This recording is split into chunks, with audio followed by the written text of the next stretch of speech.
We've got some local folks here. We've also got some folks who came in out of town, and we're super excited to have them here. My name is Brian Smith. I'm on the team here at Unified. I'm so excited again to have everybody here. Now for this next panel, we're gonna focus a little bit more on polling, on data, and what that really means again for the movement, what it means for progressive politics. We're gonna talk locally, we're gonna talk nationally, and we're gonna focus on that. So let me get started here. We're gonna introduce our panel. First off to my left here is David Shore. Dave is currently the head of data science at Blue Rose Research and a senior fellow at CAP, at Center for American Progress.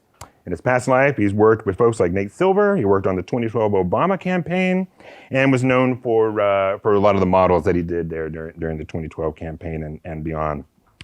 Next up is our local guy here, John Ray. John Ray is director of polling at YouGov, where he conducts public opinion research for all kinds of issues, including most recently Biden's tax plans, policing reforms, and the reach of rural America. And last but certainly not least, Rachel Biddekofer. Rachel is chief strategist at StrikePAC, which helps Democratic campaigns go on the offensive when it comes to messaging. And she has a reputation, of course, for putting out really uncanny accurate predictions, including, of course, that Donald Trump was going to lose. We'll get some questions here at the end, but first I'm gonna kick things off here. I wanna focus on the movement. Really coming off of that last panel is really heavy on the issues. Let's look a little bit more from like a data perspective and a polling perspective, what you see. Where do you think the movement is going? What do you see in terms of the changes in support or opposition to progressive values? And especially how that's gonna play into the elections. We've got candidates locally and across the nation who are really flying the progressive flag as opposed to just being sort of moderate Democrats. What are their chances? Where do you think that's gonna be? So I'm gonna start with you right here, David. Yeah. So, I think it's just interesting to think about politics in terms of cycles. This has been like one of the more depressing things for me to realize is just that, there's a wheel and it turns that basically whatever party controls the presidency, starts to do really poorly. And so from, 2016 to 2020, the Democrats just started winning every single election. They were outperforming their baselines by giant margins. And it was like a really hopeful time. I don't think it's a coincidence that that's like when progressivism was ascendant, that like at that point, you really could say basically anything and still win. And, I think probably the biggest thing in my mind for how things have like changed in the last like year or two is that there's been like something of a vibe shift, I guess, where suddenly it's not true anymore that we're outperforming, presidential baselines. There was just an election in Texas where the share of people who voted who were Democrats was something like 5% lower than it was, 2 years ago or 4 years ago. And so that just means that now suddenly the ideological choices matter a lot more. And I could just feel, on the ground, if you like actually talk to even, left-wing activists, even left-wing groups, I think that now there's a lot more of a recognition that like some kind of message discipline is necessary. That doesn't have to be being more moderate, like in the New York DSA, for example, folks are like starting to talk more about housing as opposed to, more controversial issues. But I'd say that's like the really big on the ground shift I've seen. John, what do you think? Do you disagree, agree with what's been said so far? What are you seeing? Yeah, so, as the pollster here, I feel obligated to just kind of be captain spreadsheet as much as I can. And just thinking about how, folks who participate in politics a lot and, they say they give to candidates and, you can match them to a voter file, you can tell they vote like crazy, in a lot of ways, just to kind of go back to what David was saying, a lot of their preferences, are probably not super surprising, a little to the left of even the rest of the electorate that they're sort of fighting for.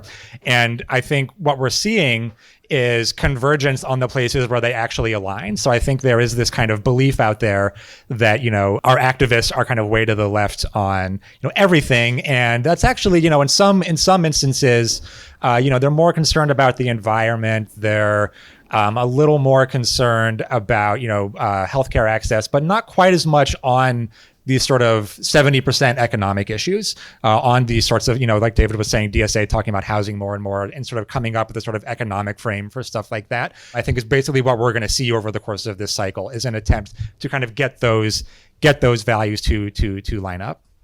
The Democratic Party has often been seen as the big tent, right?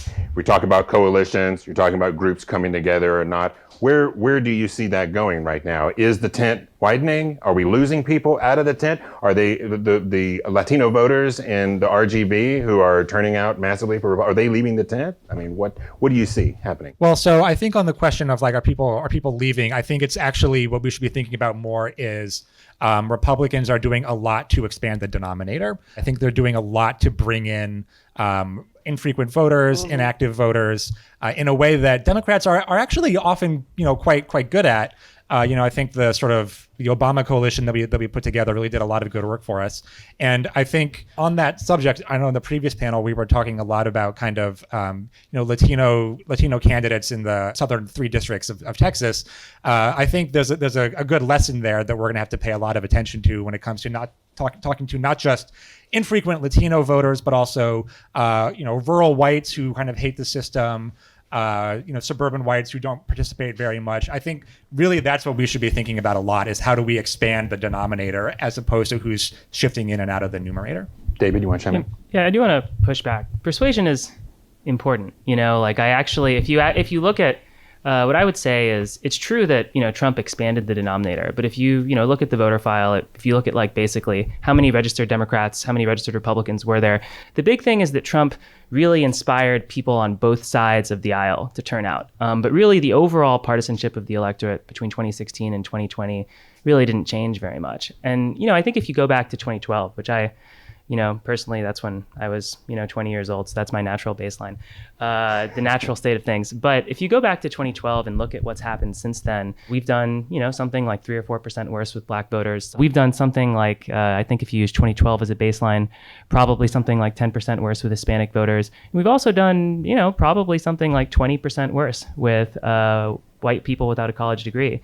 And, what's interesting is, if you look, Barack Obama got 52% of the two-party vote in 2012, and Joe Biden got 52.3%, almost exactly the same.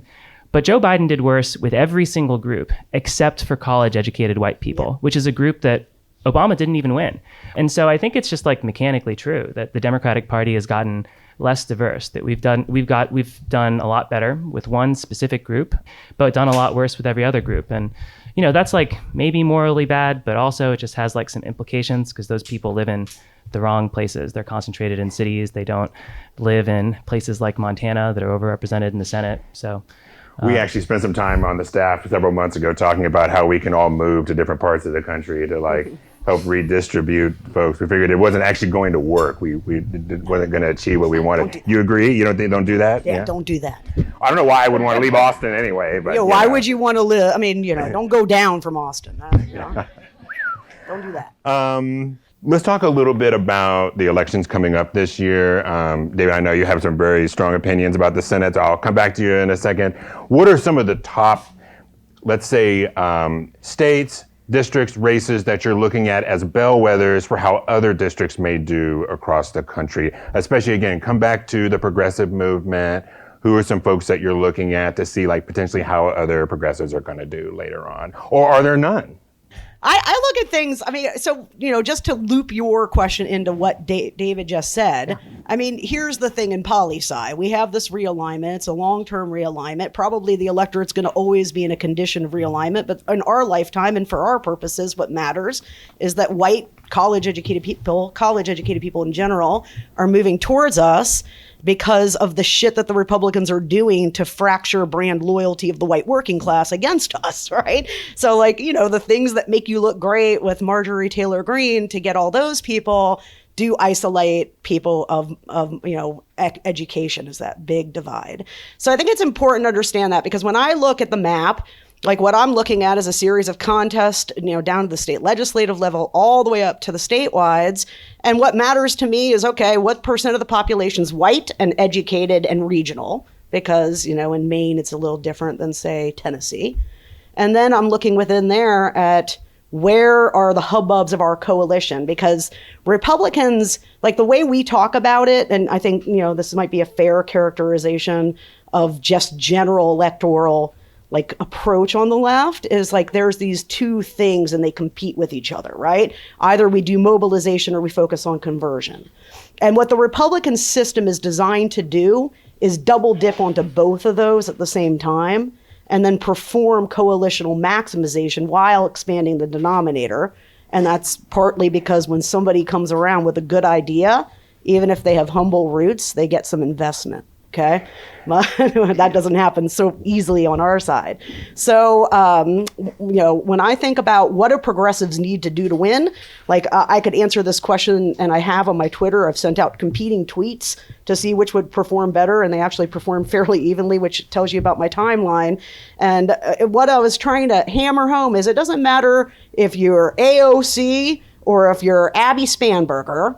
You have to run against the fucking Republican Party, right? That is who you have to run against. You have to make a case to the electorate why liberalism, why democratic policies are better for them, but you have got to disqualify the opponent. And so for me, what I care about in Pennsylvania is moxie. I want someone who's going to go out there and make it clear, this is a party in chaos. You cannot put it in charge of your life right now. And to me, that's the messaging that we really should be focused on in this triage situation where we have all these things that we care about, and every single one of them are held up by corporations and big money and all that bullshit. But at the end of the day, guys, they're held up by Republican control of legislatures and Republican control of the Senate.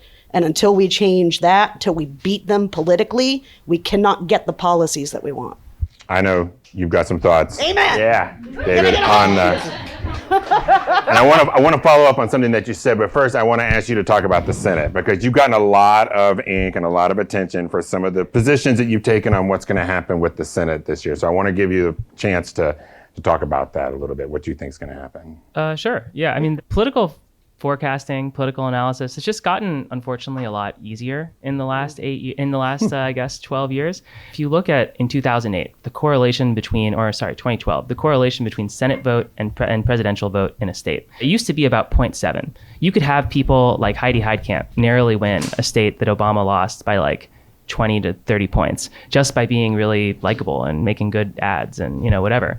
In 2020, that correlation was 0.96. And so what that means is there's just dramatically less ticket splitting than there used to be in federal races. And, you could argue the causes of this. Maybe it's because of the media environment. Maybe it's just that candidates don't really try to distinguish themselves very much from the party anymore. There's more ideological discipline. But, what that means is that how this is going to go is relatively straightforward. It boils down to what percentage of the vote we get nationally. That if Democrats get about more than 50% of the vote, they'll probably keep the House. The House, luckily, is less gerrymandered than it used to be. This time in the Senate, we have a really good Senate map. And so that means if we get more than 50% of the vote, we'll probably narrowly keep the Senate, though we might not. But the thing that's really scary to me, and this is just like kind of it sounds strange, is that if you look at 2024, it becomes a very, very terrible map. Like the fundamental problem with the Senate is that there are only 18 states that are more Democratic than the country overall. And that's a really big change. When Barack Obama won in 2012, there were 24 states that were more Democratic than the country overall. And so what that means is that now, basically after 2016, because we've done so much worse with non-college whites who are overrepresented in the Senate because they live in rural areas, that means that in a 50-50 election, we would be expected to control something like 40 Senate seats. And so I think it's just a really kind of scary thing, which is just if we get 48% of the vote, which is where the polling is right now, we would probably lose 3 or 4 Senate seats. That gets us to 46. If you just look, there are 10 Democrats who are up in 2024 in states that that were more Republican than the country overall. And so it's really conceivable that Democrats could get 51% of the vote in 2024. And then Donald Trump could win and then have 60, like a filibuster-proof Senate majority, even just with that. So it's a real problem. I'm going to come to you in a second, John. Let me ask you to drill down on something, especially for folks who aren't in the data and polling industry per se and don't have that background. When you say that there were 24 states that were largely Democratic and now 18, how are you measuring that? Is that just presidential turnout? Is that all candidates? How do you measure that? Well, presidential, it matters. Now everything is hyper-correlated. There's no ticket splitting anymore. But yeah, if you just look at how many states, Barack Obama got 52%. You just look how many states were more than 52. Similar situation with 2020. And, it's interesting because the House, Nate Cohn actually just published a great article that due to a lot of effort by a lot of progressive groups, the House is actually not biased. It's actually even for the first time, probably literally in decades. And that's really exciting. That means that if we get 50% of the vote, we'll probably keep the House. And if we, I don't know, that's pretty exciting. I don't know if we're going to get 50% of the vote. I thought you were a little more doom and gloom. No, I'm no, honestly but surprised. Yeah, here. but to be clear, no party that controls the presidency. If you go back to in the last 30 years, 2002 is the only time when the party that controlled the presidency won the popular vote. But the doom and gloom part really comes from the Senate, which is that really, unless there are dramatic changes in how politics works, unless there's a dramatic reversal in education polarization, Republicans are very likely to have filibuster-proof majorities for a lot of the next decade, and that's a pretty crazy thing. I remember enjoying the word shellacking after George W. Bush used it in that one midterm. John, what have you got to add? I think 2024. The seats that we could feasibly compete in are like Missouri, right? And then in 2026, it's like Florida, and then we're like back in Texas again. So the places where we can be on offense, so to speak, are pretty limited. And also just to kind of build on that, 2024, is going to be an election year where our turnout equals the presidential turnout. That will not be the case in 2026. I think, on this cycle, this is interesting. I think I didn't expect to end up being more pessimistic than you, but I do think the House is tricky. Actually, just to go to something Rachel said kind of at the outset, Patty Murray just had a terrible polling week. Of all places, something that kind of helps me Put sleep. that in perspective. Yeah, seriously. Yeah, and actually, I was actually going to agree with you that actually both I think AOC and Spanberger are the bellwether. Yeah. And the reason for that is that the dynamics in Virginia were very similar to the ones in New Jersey, which really kind of takes us to a kind of what can you do question. I suspect our answer from this panel is going to be message discipline on good messaging, but that's where we are. Not my answer. My answer is war, right? I mean, this party, the other, has declared war on democracy, right? So we can do nothing but meet this moment. And so it's really hard in an audience like this that's super passionate about policy, that works in the trenches and does the most important job in our system, to me, which is the grassroots, elbow grease, blood, sweat, and tears, unpaid grunt labor of democracy. And in this moment, the data does not lie. It tells us a story. And it tells us that this red wave is probably going to pick up 20, 25 seats in the House, 3 in the Senate, if we cannot reverse the generic ballot and the enthusiasm issue. We've got a depressed coalition in terms of its base because it didn't get what it wants, right? So we have to deal with that directly. We've got the Republican operation, which becomes more sophisticated every cycle, so much so that in Virginia, the CRT stuff, the press, even the Beltway media calls it a local campaign, a local issue, okay? It's a lab-generated national strategy that's going to be deployed everywhere. It's not a local issue. That's how sophisticated their nationalization has become. And that correlation that David's talking about, the lack of ticket splitting, except for Susan Collins, who got 30,000 votes from Biden voters. Aside from those, ticket splitting is really, really low. So we really do understand, I do anyway, 22 as an opportunity to reset how we go up against the Republican Party in terms of the case that we're making.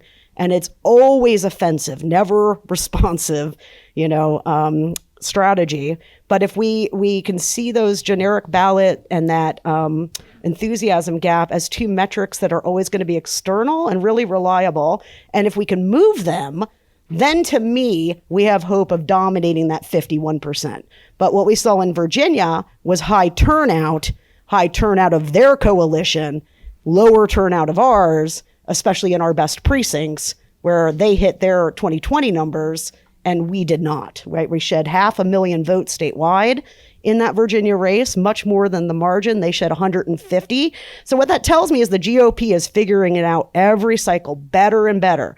We've got a Latino operation. They hunt non-college educated minority voters via, and we don't have any of this stuff. So that's basically, what the stasis is on the race to me.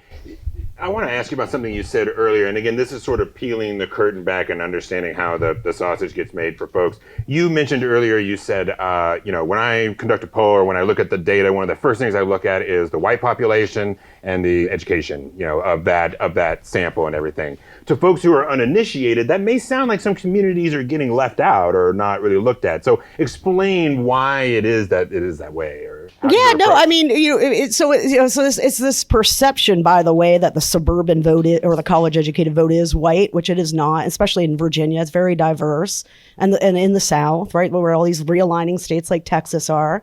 Education is the divide because we're living in a very unique time period of history, coming out of 80 years of collective, relatively speaking, world stability. Okay, and one party has figured out marketing at any cost in terms of winning a political power.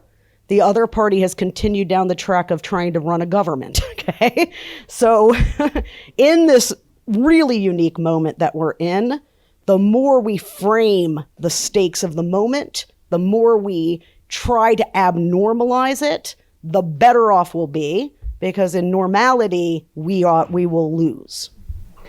Something you said earlier, David, was that it's actually easier in the prediction game. Does that mean that folks are more accurate, or just that it's easier to generate those predictions? Because I'll say one thing, especially after 2016, a lot of folks in the industry really kind of, had some egg on their face. And I think it's kind of like NASCAR, it's like they turn all these laps, but you really only pay attention to the crashes, right? And so you're putting out all these polls all week and every day, and then a couple of them really flame out, and then everybody kind of takes it. So back that up, or explain a little bit more about why you think it's easier now. Yeah, it's a good question. It's worth clarifying. Yeah. Polling is very hard, and polling has actually gotten harder for the basic reason that basically people who have higher socioeconomic status, answer surveys more. But it used to be that socioeconomic status used to be relatively uncorrelated with who you voted for. But basically, Donald Trump changed what it meant to be a Republican. That suddenly all of these groups that didn't answer surveys went from being a relatively even group to being a pretty Republican-leaning group.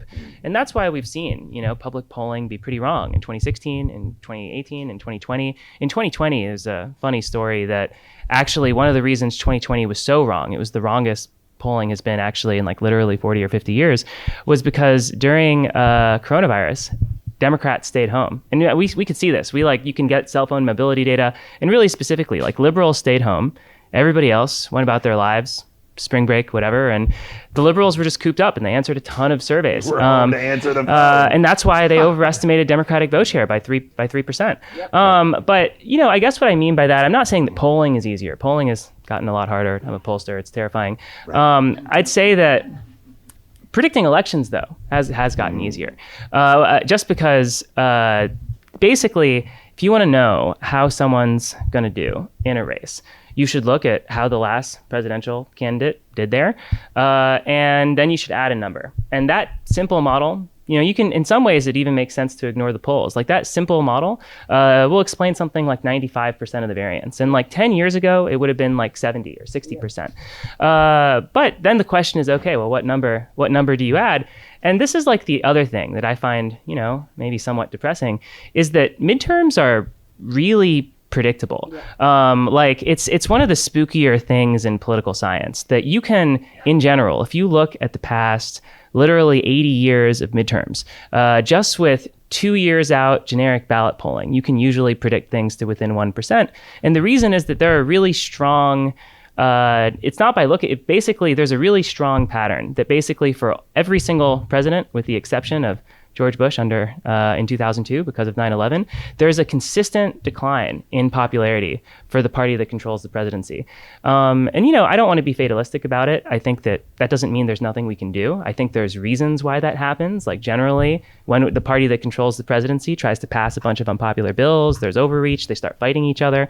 So I don't know. I don't want to, but it does mean that it is unusually straightforward to predict what's going to happen right now, even if the polls are going to be noisy. But my takeaway from what you said is that it's really still more about the voter and their behavior as opposed to the methodologies and what y'all are doing as either looking at the data or I think it's just important to not rely too much on polling.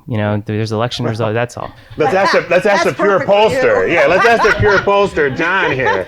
I wonder what my answer to that's going to to be. No, let's hear it. Yeah, Yeah. How much does your life suck these days? Like, Yeah. So I mean, everything David just said is correct. It's if you look at who's coming into a survey, it's systematically over time is taking longer and longer to fill up specific as I'm sure we all in this audience know, the shy Trump voter hypothesis is false. Yep. They are not shy. They love telling you that they are Trump voters. Mm-hmm. But when it comes to who is taking surveys, there's definitely a systematic bias towards their sort of general interest in the news, their socioeconomic status.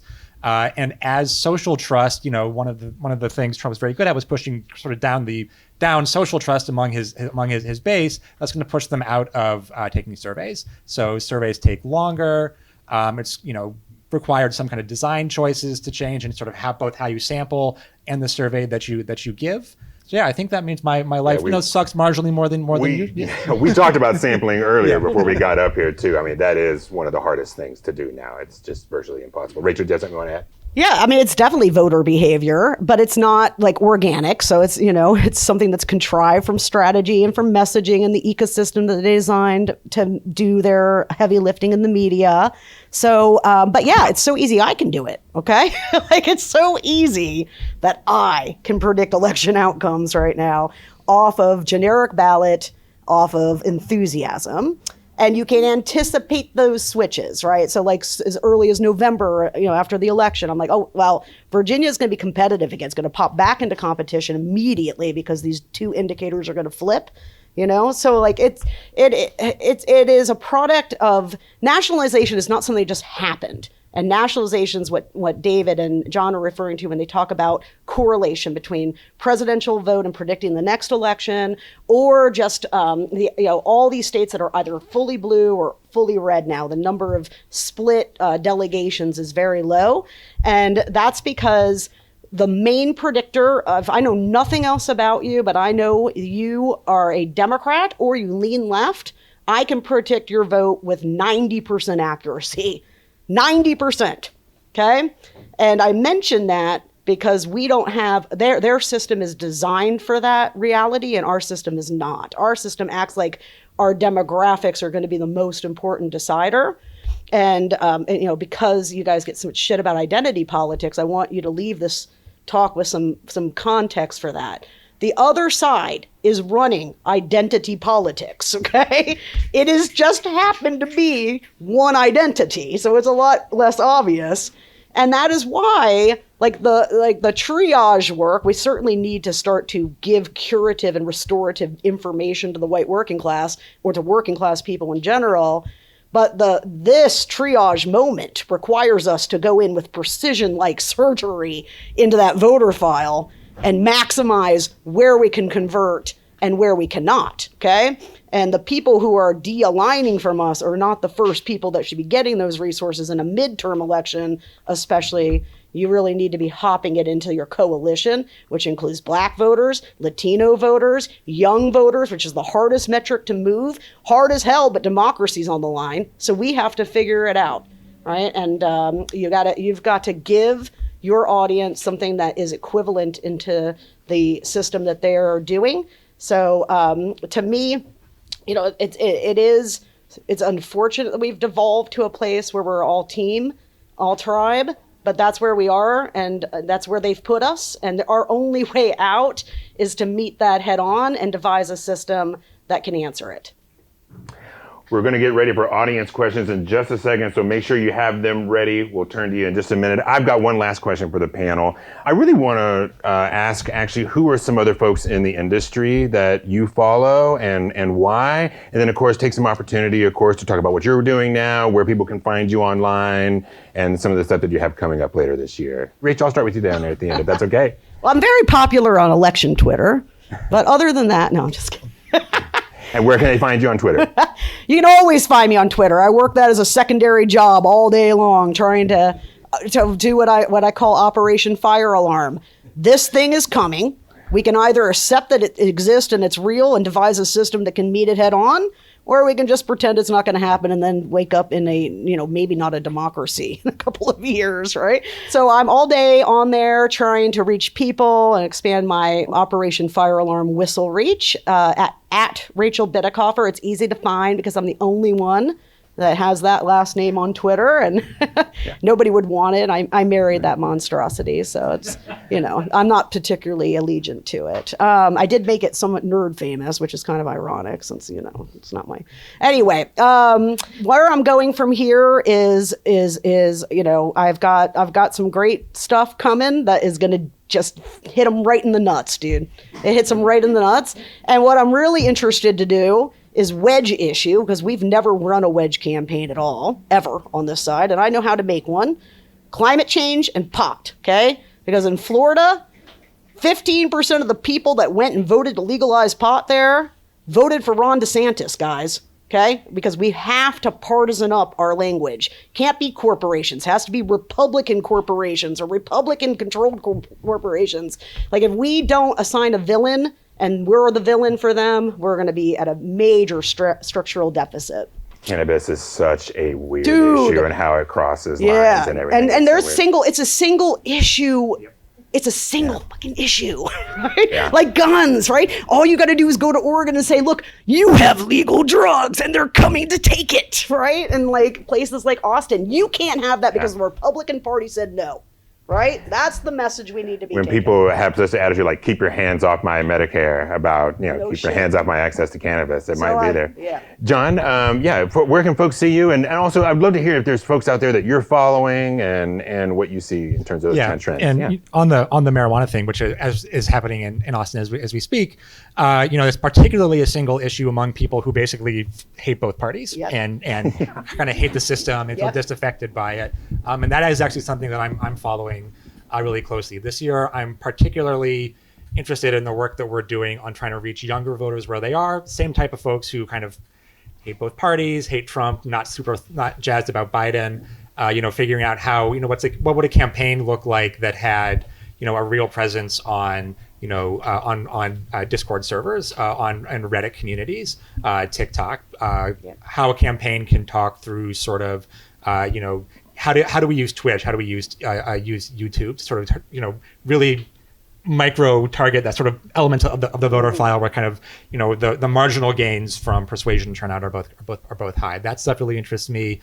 We're doing a lot this cycle on how to talk to rural voters who really have no idea what Democrats stand for, and I think that's a problem that we don't talk about enough. Is not just misapprehension, but just not caring either way, really. Yep. Let's see. And I think, one of the first things we talked about on this panel was sort of where the progressive movement is headed. I particularly am interested in what folks like those at the Zinc Collective, like Matt Hodges, is doing to sort of improve the diversity of people who work in this field.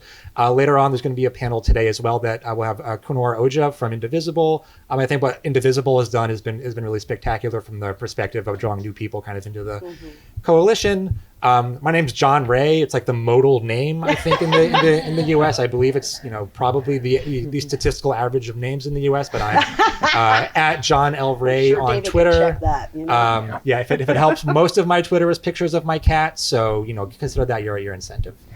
Yeah, try being a Smith for one day. Go ahead. Yeah. All right. Just to say who I like to follow. There's one of the really cool things about, I think, the last 10 years is that there are a lot of political scientists on Twitter now, and also political science has gotten kind of a lot better.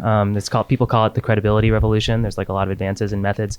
So I'm a really big fan of Matt Grossman. He's a political science professor at University of Michigan who just shares a lot of political science work that a lot of academics are doing. Justin Grumbach is another person who's very smart. I believe he's at Berkeley now, and he does a lot of really good stuff, particularly around Republican attacks on democracy. in terms of me and what I'm doing, I'm the co-founder of Blue Rose Research. We're basically a data science firm that for progressive politics. We're about 20 folks, mostly software and machine learning engineers. We survey millions of people every year. We work with I'd say probably dozens of different progressive organizations to help figure out, what messaging works, what messaging doesn't work, and also, predict elections, which is fun. If anyone's interested by any of this, please reach out. I'm David Shore on Twitter, SHOR. Awesome. All right. I want to hear who John follows, though, because I forgot to answer. Nobody cares about That's John. okay. Go ahead. No, go ahead. We got time. Yeah, well, obviously these two distinguished fellows for sure. I think for following poli-sci Twitter, there's a lot. I think there are a few efficient accounts. Grossman is definitely one of them. John Holbein is good at sort of upping really sort of cutting edge research on the sort of credibility front. Nate Cohen. I think there's also different here in Austin. There's AJC, Austinites for Reform, who are working on the ballot initiatives, and then off of poli-sci Twitter, over in polling land, I think Brendan Nyhan is good for the the same reason, but obviously these two come first. Oh, well, shucks.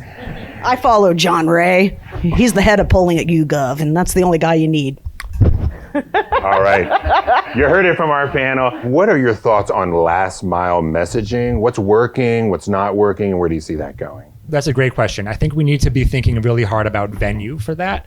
I think it's particularly telling that the right-wing radio, Facebook, Fox News, right? Those are spaces that I think have in a lot of ways kind of equilibrated towards the right. Right-wing talk radio, pretty obviously, but also Facebook is still pretty strongly dominated by the right. We've done a little bit to kind of push back against that. A good account to follow is the For What It's Worth newsletter, which does a good job tracking kind of who's spending where on those platforms. I think in terms of that last mile, if you are really kind of feeling, the sort of persuasion crunch, I would love to talk more about how you're going to reach people through social media ads on these sort of novel digital spaces, long form political YouTube, long form cultural YouTube, your Discord servers, Reddit, places like that. I don't think we've really got a handle on that yet, and I think that's where there's this huge crop of kind of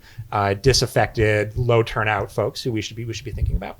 Maybe one more. Yeah, David, go ahead. Yeah, I think this is an unfashionable thing to say, but I think that I think the mechanism for how Fox News and right-wing radio influences elections is like a lot more complex than people think.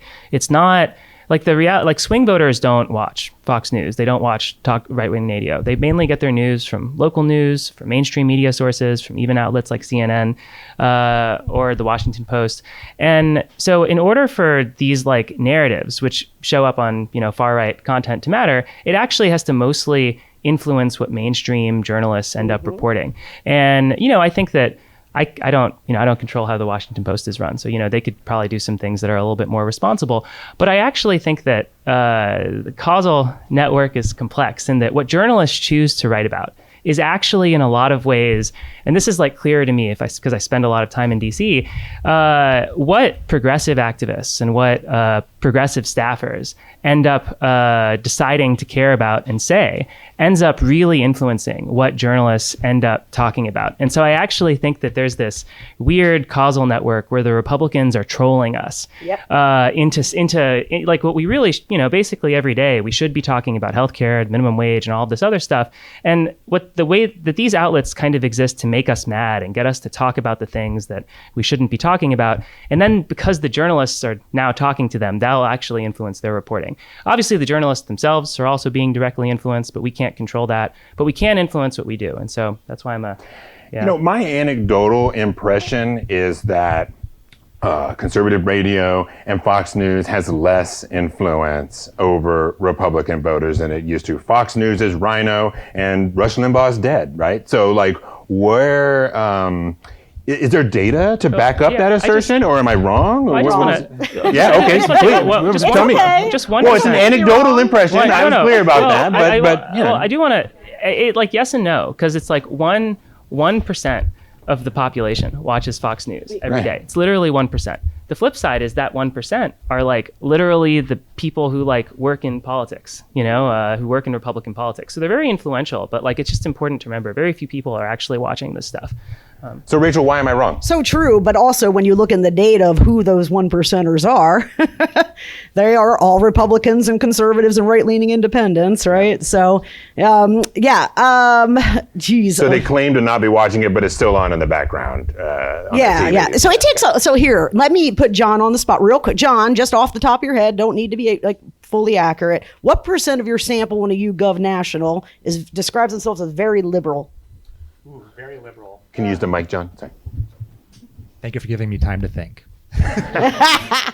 Very liberal. Oh, is this the weighted or the unweighted sample? Whatever.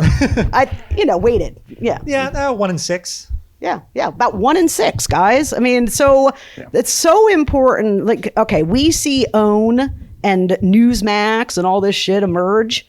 It takes a long time to saturate a market, right? When you get market saturation, you get TikTok, right? Like to go over the market. Yeah. Most Republicans that are interested in partisan news are still consuming predominantly the big three: Breitbart, Red State, and Fox, right? And then, of course, the radio. I don't know how the post-Rush Limbaugh dominant market is, but I'd call Joe Rogan probably he's lean right, but whatever. He's on team Republican, right? So anyway, what the point is that there's this thing called naive realism, and every single human being has it. I have it, you guys have it. And what it is that we tend to see the world from our own perspective. And we think people feel, behave in similar ways. And then we become really fucking shocked when Rachel Bitecofer tells you on the 7th day of the Ukraine war, which I believe is the day after the State of the Union, neither the State of the Union nor the word Ukraine made it into Google's top 20 searches that day. Okay? Like that's the rough clay that we have to deal with. And we should always remember when we're talking to voters, they know nothing you know. So get the big low-hanging fruit that's passionate and shove it at them. Yeah. And that's where that education factor comes in as well in terms of their awareness of those issues. So what are your thoughts on some of those qualitative tools out there that are scraping social and bringing in some of that data? How do you trust it? And I have strong opinions here, which is here we go. Yeah. I just want to say, I think a lot of people misunderstand. People want to turn to qualitative research because polling doesn't work, and I think they misunderstand why polling doesn't work. Yeah. They think that like when someone says they're a Trump voter, that they're just like kind of, that the qual researcher will look into their eyes and go, you say you're voting for Biden, but really you're a Trump voter. But actually, that's not why polls are wrong. Like the fundamental problem with measurement, and I think this holds for qual too, is just that some people just write a lot more than other people. Like people who are really interested in politics, just like love to write. And that's what really scares me when people want to like scrape Twitter or Yelp or all this other stuff, is I think the system is just like really tilted toward people who happen to be super educated and care a lot about politics and like, all of this other stuff. And there's this, I think the game politics is about trying to understand what the folks who don't have super coherent, ideological, well-formed opinions think. And that's really hard. They're just like they're not out. Like, I think if you really base your campaign on the basis of folks who are writing 3 paragraphs about what they think, I think it'll move you in the wrong direction. That's kind of. We got time for one more answer. John, you want to take it? I would trust 5 people in a well-organized, well-conducted focus group more than I would a million tweets. I wouldn't trust either in terms of inferences for general populations. to be clear, here's the thing with focus groups. Here's the thing with polling. No offense, John. People lie to themselves, okay? Like they lie to themselves. So that's why moderate's always the modal answer, right?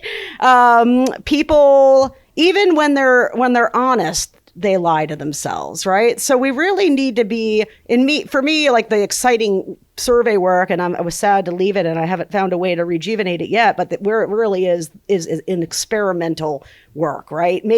Trying to figure out what voters think without them knowing what you're trying to get out of them is, to me, a more effective way of determining where their views are. But at the end of the day, guys, and this is I think important for progressives to understand.